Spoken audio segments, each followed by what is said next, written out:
the younger one. Here they come.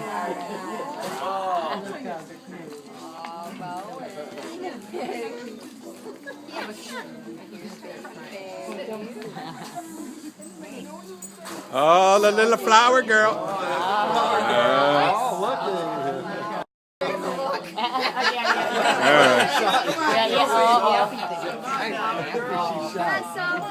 Well, we're all oohing and ahhing now. She didn't really have to get more sick.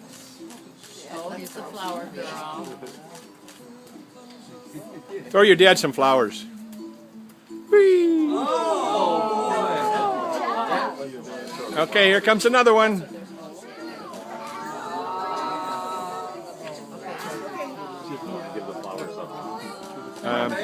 Look out, you're going to get trampled, Sophie. Here they come, Sophie. We didn't practice enough. Good job, Sophie. Yay, Sophie.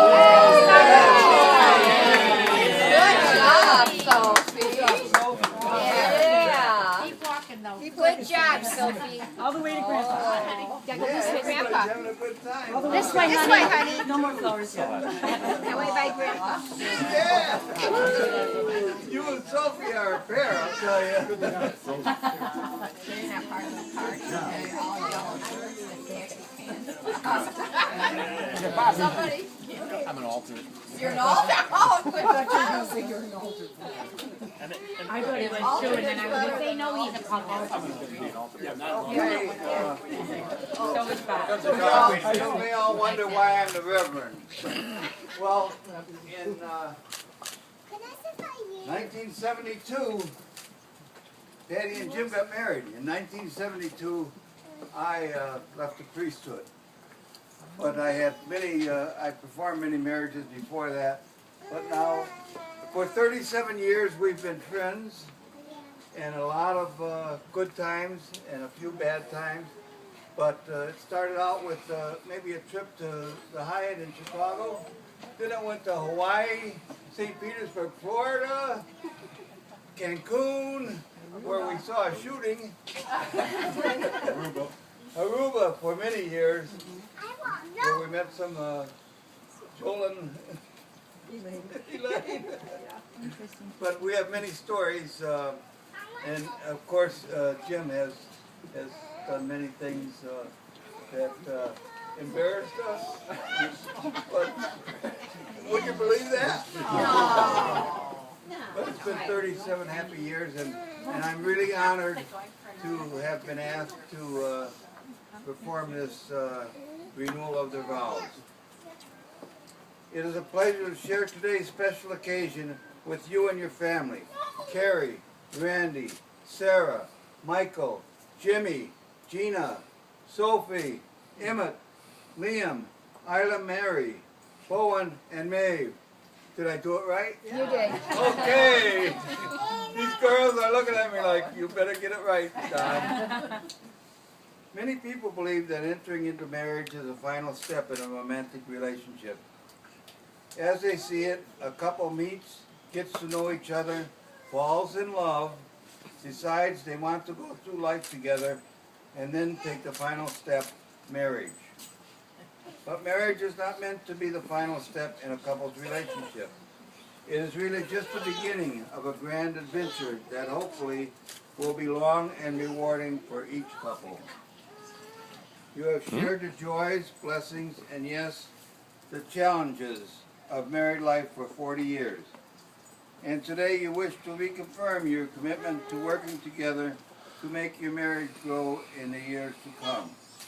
May this ceremony, renewing the vows you took to become husband and wife on June 29, 1972, remind you, July, I'm sorry. It says July. It says July. Patty, will you stand next to me, please? July 29, 1972, remind you that despite the stresses inevitable in every life, your love, respect, trust, and understanding of each other will continue to increase your contentment and heighten your joy in living. Please join your hands. Jim, Will you continue to have Patty as your wife and continue to live in this marriage? I will. Say I will. Do you reaffirm your love for her? And will you love, honor, and cherish her in sickness and in health, for richer or poorer, for better or worse, forsaking all others, be faithful to her as long as you both shall live? Jim? You already did. Jim, I, you want to read your vows? I originally had a stack that high. I condensed it. Okay, Eddie. No. When I first met you at Dave Stoll's, you walked in with your sister or your cousin Barbara. Thank you, Sophie. She wants him to open it all the way. Boy, do I Good job, sweetheart. When you walked in with your cousin Barb, I was sure when I looked at you that we would have a little sparkle. 2 years later, we got married, and I'm even sure myself even more. After 40 years, I'm absolutely positive you're all a perfect woman for me.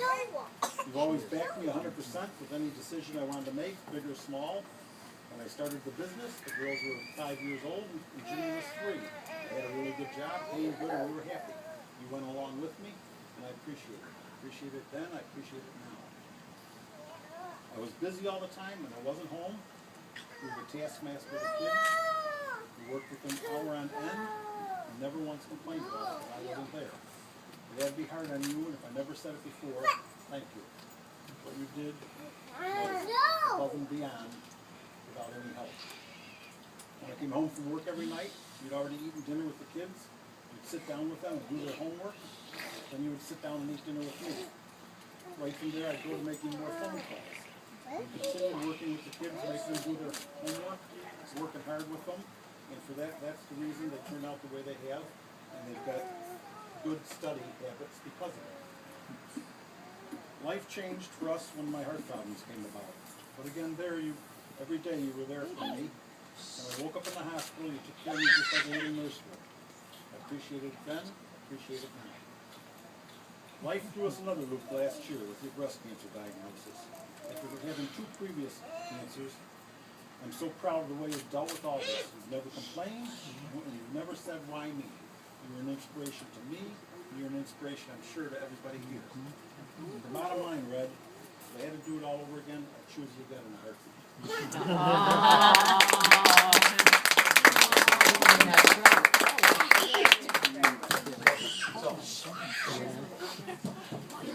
Patty, will you continue to have Jim as your husband and continue to live in this marriage?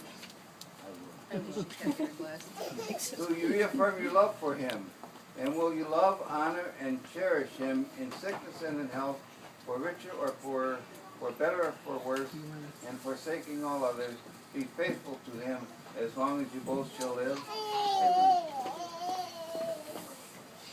Patty? Okay. Jim, This is the part I like. 40 years with you is a really long time. Different than yours. Sometimes 40 minutes with you is a long time. But if I had to do it all over again, I'd choose you in a heartbeat. You are the most unique person I know. No one makes me laugh like you do. There are so many stories, such as, who is Bill Board? I don't even like his music. You know, Billboard's greatest hit. Yeah. Or how about when we were in Aruba and you met the man from Budapest and you asked him if he was a Budapestian?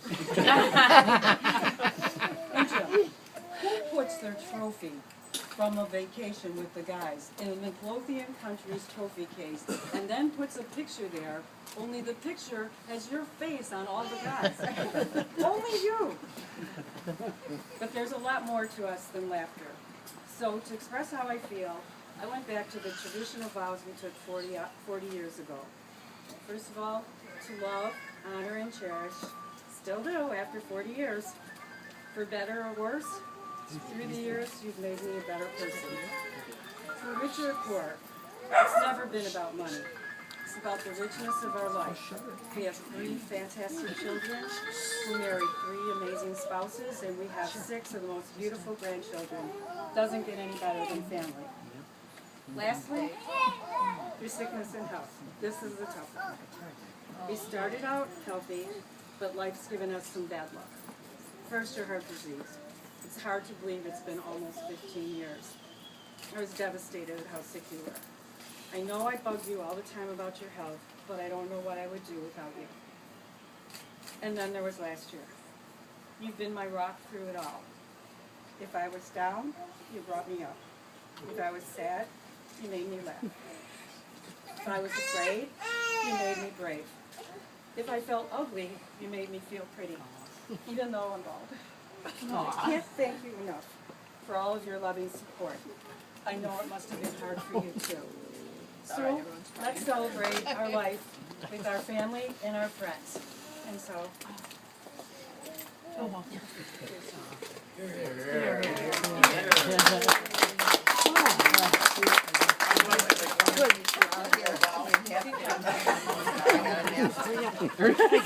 Wife said to me when I was a 35 handicap, and he's all right down the middle. He may be a 35, but he's my 35. Eddie, you may be a pain in the butt sometimes, but you're my pain. Don't fall for You may kiss the bride. Oh, better one, Jim. Come on, better one. Better kid. A marriage like Michael Blumenthal. You are holding up a ceiling with both arms. It is very heavy, but you must hold it up, or else it will fall down on you. Your arms are tired, terribly tired, and as the day goes on, it feels as if either your arms or the ceiling will soon collapse. But then, unexpectedly, something wonderful happens. Your husband or wife walks into the room and holds their arms up to the ceiling beside you. So you finally get to take down your arms. You feel the relief of respite, the blood flowing back to your fingers, your wrists, your arms.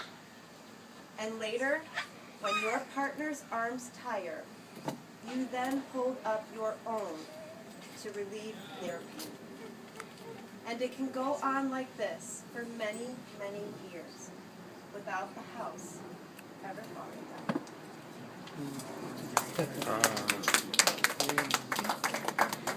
okay, let's party. Bada bing, bada bing. Turn on the music.